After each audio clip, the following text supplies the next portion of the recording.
Dramily.com, unlimited drama series.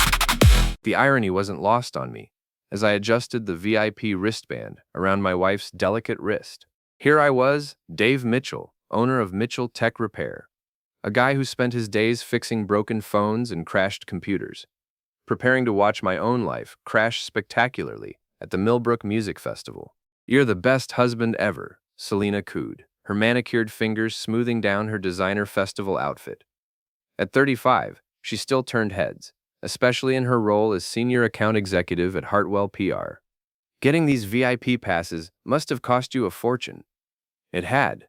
3 months of overtime, skipping lunches, and driving my beat-up Honda instead of getting it fixed. But seeing her smile made it worth it. Or so I thought. "Anything for you, babe," I said, trying to ignore the knot forming in my stomach. "So who exactly are these friends you invited?" Her smile flickered for just a microsecond. "Oh, some people from work. Lila's coming, obviously, and maybe a few others." Lila Brennan, Selena's supposed best friend and the town's premier event coordinator. I'd never liked her. Something about the way she watched everything with those calculating green eyes, like she was always working an angle. "Anyone else I should know about?" I pressed. "Well," Selena fiddled with her phone, not meeting my eyes. "Jonas might stop by." "You remember Jonas, right? From college?" "Jonas fucking Hartwell. Of course I remembered him. Tall, handsome, trust fund baby who dated my wife before I came along. Now he owned 3 trendy restaurants in town and drove a Porsche, the kind of guy who made my Honda look like a shopping cart." "Great," I muttered. But Selena was already heading toward the festival entrance, her excitement palpable. The Millbrook Music Festival sprawled across 30 acres of what used to be farmland on the edge of our college town. Food trucks lined the perimeter. Craft beer tents dotted the landscape, and 3 stages showcased everything from local indie bands to tonight's headliner, some rapper who'd hit it big with a song about betrayal and revenge. The irony would be delicious if I'd known what was coming. Our VIP section sat elevated above the main crowd, complete with a private bar and cushioned seating. I'd splurged on the premium package, thinking it would be romantic. Instead, I found myself watching my wife's face light up in ways I hadn't seen in months when Jonas Hartwell strutted up the VIP stairs. He looked exactly like the privileged asshole I remembered. Designer jeans, expensive watch, that confident smile that said the world owed him everything. "Selena, you look incredible." They hugged, a long hug, the kind of hug that makes other people uncomfortable. "Jonas, this is my husband, Dave," Selena said, almost as an afterthought. "Right, the computer guy," Jonas said, offering a limp handshake. "Thanks for getting us these great seats." Us. Like they were a couple, and I was the third wheel. The first few hours passed in a blur of overpriced drinks and forced conversation. I tried to enjoy the music, but every time I looked over, Selena and Jonas were deep in conversation, laughing at inside jokes, touching each other's arms. Lila sat nearby, watching everything with that same calculating expression, occasionally making comments that seemed designed to exclude me from the conversation. "Remember that time in Cabo, when you lost your bikini top?" Jonas said, loud enough for everyone to hear. Selena giggled, actually giggled. "Oh my God, yes, you had to give me your shirt." I'd never been to Cabo with my wife. Apparently, there were a lot of things I didn't know about her past with Jonas. As the headliner took the stage, the crowd went wild. The rapper, some guy called D-Flame, launched into his biggest hit, Payback Time, and the entire festival sang along. The energy was infectious, and for a moment, I forgot about Jonas and just enjoyed watching my wife dance. That's when D-Flame decided to interact with the crowd. "Y'all having a good time tonight?" he shouted into the mic. The crowd roared back. "I need some volunteers up here, looking for couples in love." A spotlight swept across the VIP section. My heart sank as it landed squarely on our group. "You, beautiful lady in the blue top, come on up here and bring your man." The crowd cheered as security guards appeared to escort the chosen couple to the stage. Selena looked flustered, glancing between Jonas and me. "Go ahead, babe," I said, standing up. "This'll be fun." But Selena wasn't looking at me. She was looking at Jonas. "Come on," she said, grabbing Jonas's hand. "This'll be hilarious." The words hit me like a physical blow. I stood there, frozen, as my wife walked toward the stage with another man. The security guards looked confused. glancing between Jonas and me. "Sir?" one of them said. "Are you coming?" "Apparently not," I managed to croak. From my seat, I watched in horror as D-Flame interviewed my wife and her ex-boyfriend on stage. The massive screens on either side of the stage showed their faces to the entire crowd of 15,000 people. "So how long have you two been together?" D-Flame asked. "Well," Selena said, her voice carrying across the festival grounds through the sound system, "it's complicated." The crowd laughed. Jonas put his arm around her waist. "Complicated how?" D-Flame pressed. "Let's just say I'm with the wrong guy tonight," Selena said, looking directly at Jonas. My blood turned to ice. Around me, people in the VIP section were starting to stare. Some were pulling out their phones. "Oh, we got some drama up here," D-Flame shouted. "So what you gonna do about it?" That's when my wife of 8 years, the woman I'd worked overtime for months to give a perfect night, leaned in and kissed Jonas Hartwell in front of 15,000 people, and God knows how many live streams. The crowd went absolutely insane. Phones were everywhere, recording every second. The kiss seemed to last forever, and when they finally broke apart, Selena grabbed the microphone. Sometimes you just have to follow your heart," she announced. The crowd cheered. D-Flame was eating it up. And somewhere in that sea of phones, I knew my humiliation was being broadcast to the world. I sat there, numb, as my wife danced on stage with another man while thousands of strangers celebrated the destruction of my marriage. Lila appeared beside me, her hand on my shoulder in mock sympathy. "I'm so sorry, Dave," she said. But there was something in her voice that didn't sound sorry at all. I had no idea she was planning this. But she was smiling. Just slightly, but I caught it. My phone started buzzing. Text after text, notification after notification. Facebook, Instagram, Twitter. I was trending, and not in a good way. #Festival Cuck was already gaining traction. When Selena finally returned to the VIP section, glowing with excitement and attention, she found me packing up my things. "Dave, wait," she said. But she didn't sound particularly upset. "We need to talk." "Yeah," I said, slinging my backpack over my shoulder. "We do, but not here." As I walked away from the VIP section, leaving my wife with her ex-boyfriend and their audience of thousands, I heard Jonas call out, "Thanks for the great seats, computer guy." The laughter that followed me out of the festival would echo in my ears for days, but it would also fuel something else. Something darker and more calculating than simple heartbreak. If Selena wanted drama, I'd give her drama. If she wanted a show, I'd give her a show she'd never forget. The real encore was just beginning. The video had already hit 1 million views by the time I got home. "Wife dumps husband, live at music festival," was trending on 3 different platforms. And the comment section was a special kind of hell. "Dude got cucked in 4K HD. This is why you don't marry above your league. Plot twist, she's been cheating the whole time." That last one hit closer to home than I wanted to admit.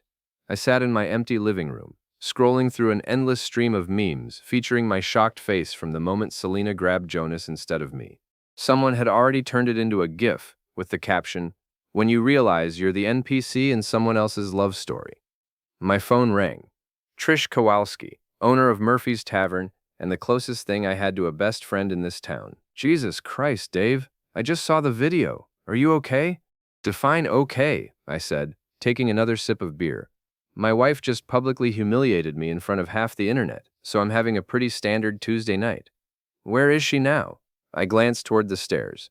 "Upstairs, packing. Apparently she's staying at Lila's place while we figure things out," which is code for while she fucks Jonas in a bed that isn't technically ours. Dave, you know what the best part is? I spent 3 months of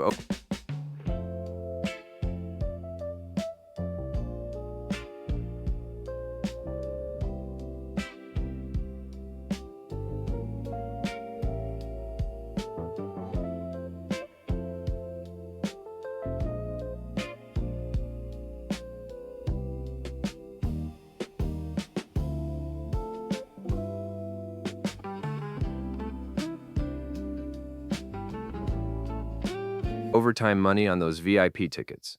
3 months of eating ramen and skipping lunch so my wife could have the perfect night out. And she used it to dump me on live television. "Come down to the bar," Trish said. "First round's on me."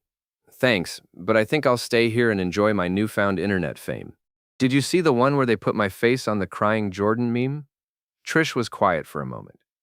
"Dave, I need to tell you something. About Jonas. Something in her voice made me sit up straighter. What about him? He's been coming into the bar for months, always with different women, always bragging about his conquests.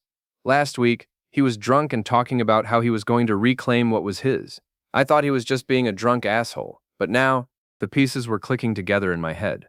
This wasn't spontaneous. This was planned. I'm sorry, Dave. I should have said something earlier. After I hung up, I sat in the dark, listening to Selena moving around upstairs. Drawers opening and closing, the sound of her rolling suitcase on the hardwood floor. 8 years of marriage reduced to whatever could fit in a couple of bags. She appeared at the bottom of the stairs an hour later, looking like she was heading to a photo shoot instead of walking out on her husband.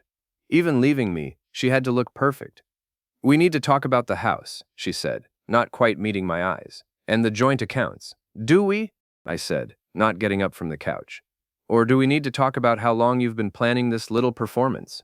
It wasn't planned, Dave. It just happened. Bullshit. I finally stood up, and she took a half step back. Trish told me about Jonas's visits to the bar, about his bragging. How long, Selena? How long have you two been fucking behind my back? Her mask slipped for just a second, and I saw something ugly underneath. We haven't, it's not like that. Then what is it like? Because from where I'm sitting, it looks like you used me to finance your little reunion with your ex-boyfriend. Was that the plan all along? Get the loser husband to pay for the VIP experience so you could dump him in style? You're being paranoid. I'm being realistic. There's a difference. I grabbed my laptop from the coffee table and opened it. Want to see what the internet thinks of your grand romantic gesture? I turned the screen toward her. The video was playing on a loop. The moment she grabbed Jonas's hand, the kiss, her declaration about following her heart. Her face went pale. Turn it off. Why? This is what you wanted, right? To be the star of the show? Congratulations, babe. You're famous. Dave, please what? Please pretend this didn't happen? Please act like you didn't just destroy our marriage for a few minutes of applause from strangers? I closed the laptop. The internet is forever, Selena. This video will outlive both of us. She picked up her bags, and for a moment I thought she might apologize. Instead, she said, I'll send someone for the rest of my things. Don't bother. I'll have it all boxed up and waiting on the porch. After she left, I opened my laptop again and really dove into the comments. Most of them were mocking me, but a few were different. A few were angry on my behalf, and a few were asking the right questions. Anyone else think this was staged? The timing seems too perfect. That blonde friend looks way too happy about this. Something's not right. I know Jonas Hartwell. Dude's a serial cheater and a narcissist. This girl has no idea what she's getting into.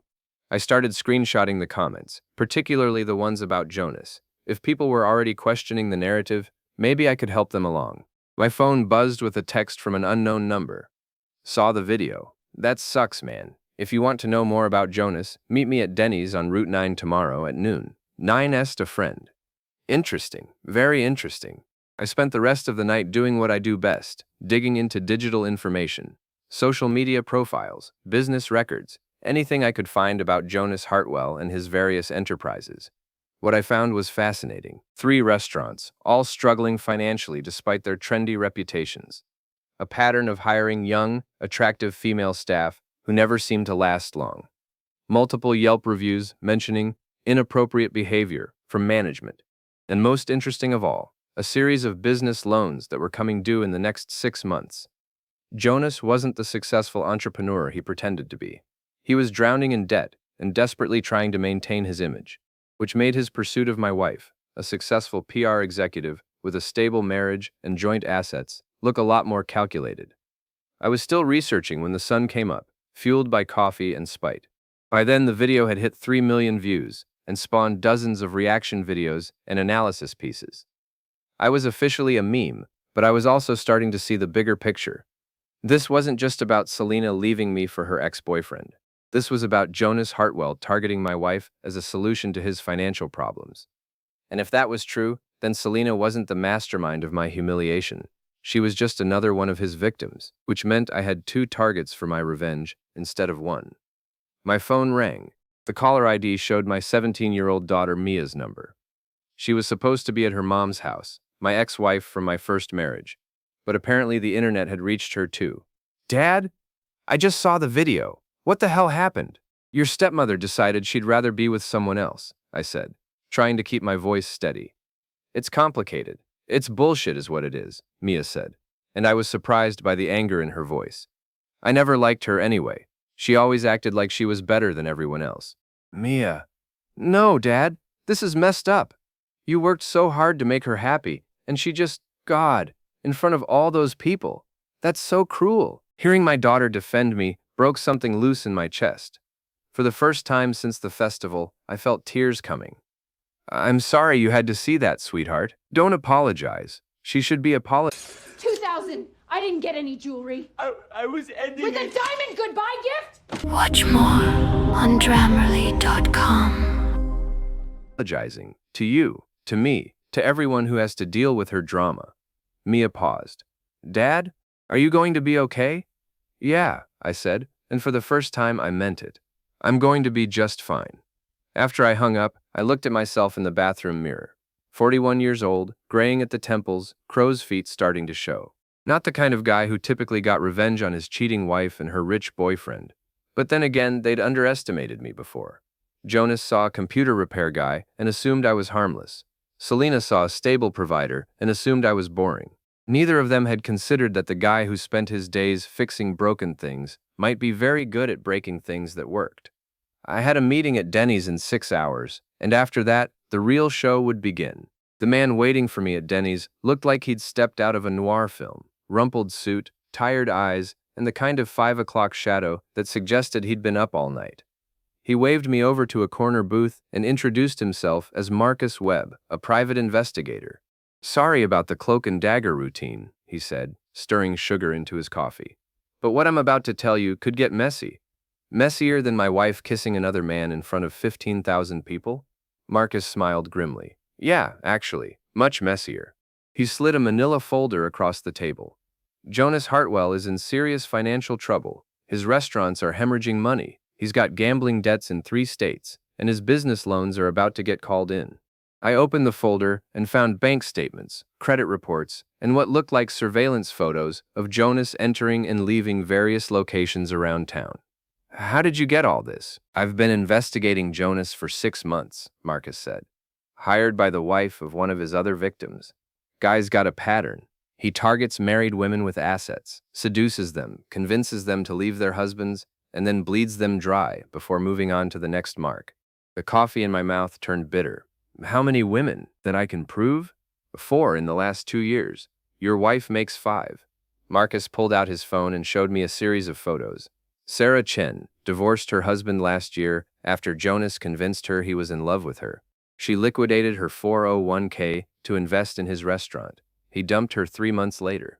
Jesus. Jennifer Rodriguez, same story, except she also co-signed for his business loans. When he couldn't pay, they came after her house. Marcus swiped to another photo. Lisa Park. She actually caught him with another woman and tried to expose him. Mysteriously, her car was vandalized, and her business started getting terrible online reviews from fake accounts.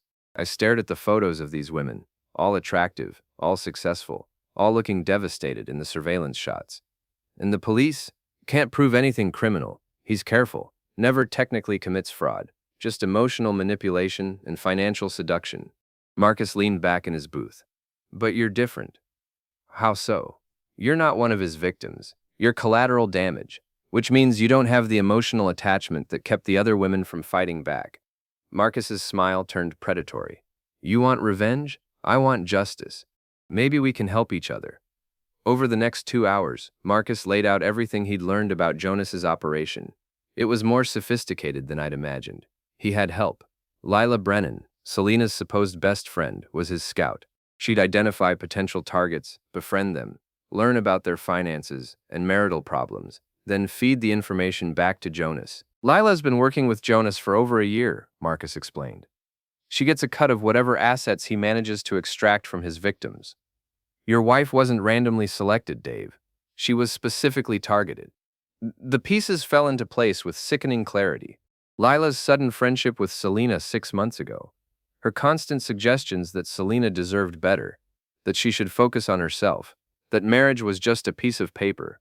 Her enthusiasm for the festival, and her insistence that Selena invite old friends. They played her, I said. They played both of you. The public humiliation wasn't just cruelty, it was strategy. The more embarrassed and angry you are, the more likely you are to agree to a quick divorce settlement. Jonas needs access to your joint assets fast. I thought about Selena's parting comment about sending someone for her things, her mention of discussing the house and accounts. She'd been coached. "So what's your plan?" I asked. Marcus grinned. "That depends. How good are you with computers?" As it turned out, I was very good with computers. Good enough to help Marcus trace the fake accounts that had been used to harass Jonas's previous victims. Good enough to recover deleted social media messages between Jonas and Lila. Good enough to find evidence of their scheme that would hold up in civil court, if not criminal. But more importantly, I was good enough to turn their own tactics against them. The beauty of their system, I explained to Marcus as we sat in my shop that evening, is that it depends on information control. They know things about their targets that the targets don't know about them. But information flows both ways. I pulled up Jonas's social media profiles on my laptop. Look at this. 3 different Instagram accounts, each one carefully curated for different audiences. This one makes him look like a successful entrepreneur. This one makes him look like a sensitive artist type. And this one, I clicked to the 3rd account. This one is where he keeps photos with all his conquests. Marcus whistled low. "Including your wife." "Including my wife," posted 2 days before the festival. The photo showed Jonas and Selena at some upscale restaurant, her hand on his arm, both of them laughing. The timestamp proved they'd been seeing each other long before her spontaneous declaration of love. "This is good," Marcus said, "but we need more than just proof of an affair."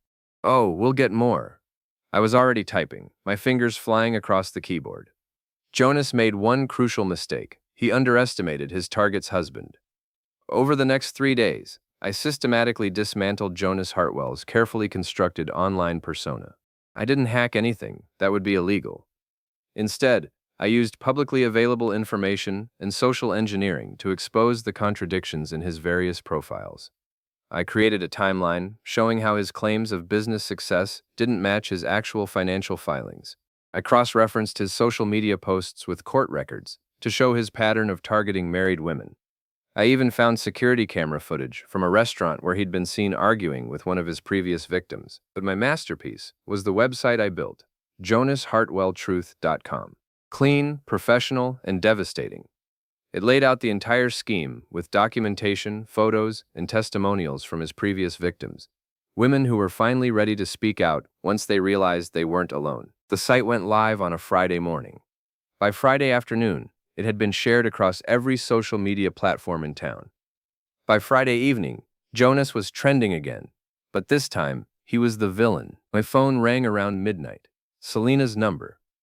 "What the hell did you do?" she screamed. "I told the truth," I said calmly. "How's that working out for you?" "You're destroying his life. He destroyed his own life, and several other lives along the way. I just documented it." I paused. "How does it feel to find out you weren't special, Selena? That you were just another mark in his con game?" The silence on the other end stretched for nearly a minute. "He loves me," she said finally, but her voice lacked conviction. "No, he doesn't. He loves your credit score and your joint bank accounts. Check his Instagram if you don't believe me. You're not the first woman he's posted photos with, and you won't be the last." She hung up, but not before I heard her start to cry. I should have felt bad about that. Instead, I felt something much more dangerous, satisfaction. The real confrontation was coming. Jonas wouldn't take this lying down, and neither would Lila. They'd invested too much time and effort in this scheme to let it collapse without a fight. But that was fine with me. I'd spent 3 days playing defense, documenting their crimes, and exposing their methods. Now it was time to go on the offensive. Jonas showed up at my shop on Monday morning, and he wasn't alone. 2 men in expensive suits flanked him, the kind of men who solved problems with their fists rather than their words. I was ready for them. "We need to talk," Jonas said, his usual smooth confidence replaced by barely controlled rage. "Talk away," I said, not looking up from the computer I was repairing. "Shop's open to the public. You're going to take down that website." "Am I?" I finally looked up at him. "Why would I do that? Because if you don't, things are going to get very unpleasant for you." I glanced at his 2 companions, then back at Jonas. "Is that a threat?" "It's a promise." I smiled and reached under the counter, pulling out my phone. That's interesting, because I'm recording this conversation, and I've got 3 security cameras running in here. I pointed to the corners of the room. So if anything happens to me, the police will know exactly who to look for. Jonas's face flushed red. You think you're so smart, don't you? You think you've won?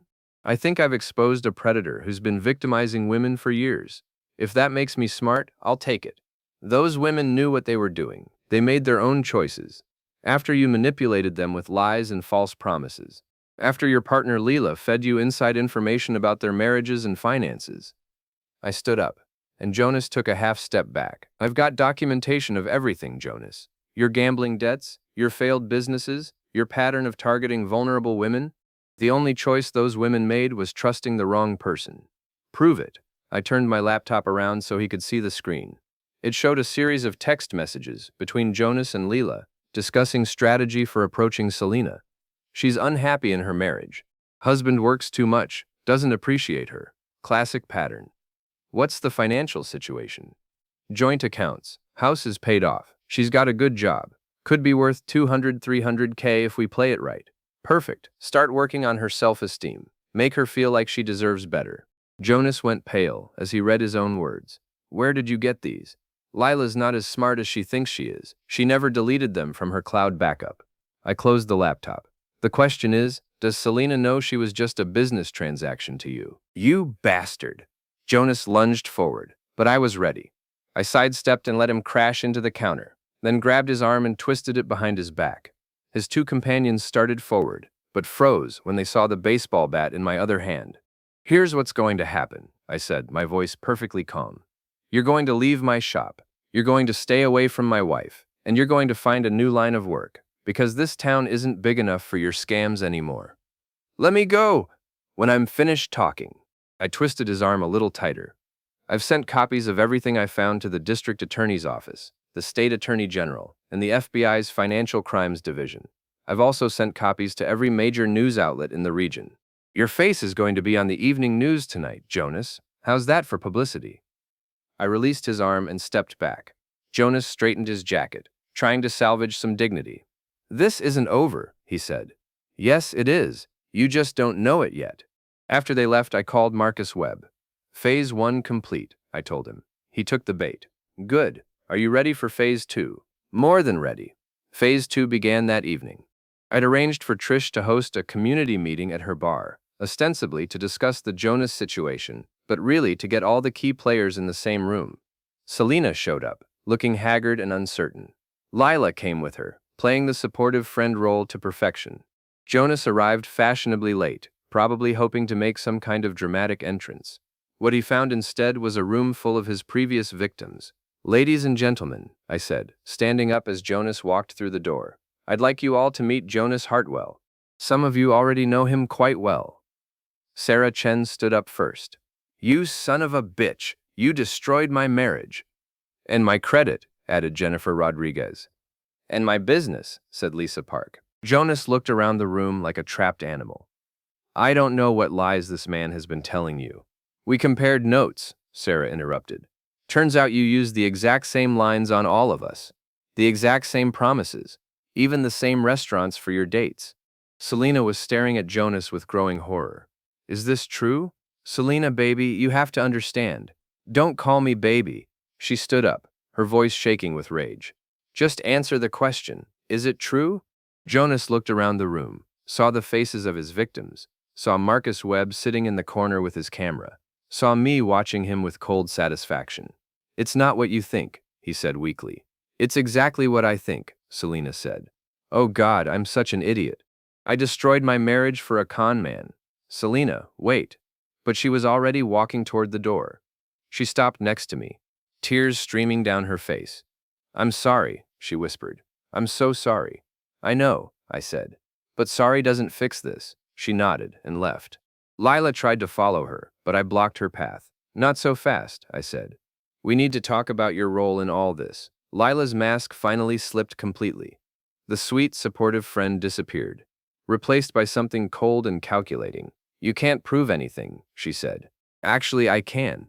I pulled out my phone and played a recording of her conversation with Jonas from earlier that day. A conversation I'd captured using the same surveillance techniques Marcus had taught me. Conspiracy to commit fraud, extortion, harassment. The DA's going to have a field day with you. Lila's face went white. You were recording us? Just like you were recording Selena. Turnabout's fair play. I looked around the room at Jonas's other victims. Ladies, I believe you have some things you'd like to say to Miss Brennan here. What followed was the most satisfying 10 minutes of my life. 4 women who'd been manipulated, lied to, and financially abused finally got to confront one of their abusers. Lila tried to maintain her innocence, but the evidence was overwhelming. By the time it was over, both Jonas and Lila had fled the bar, their reputations in ruins, and their scheme completely exposed. Marcus walked over to me as the crowd dispersed. That was beautiful, he said. But you know this isn't.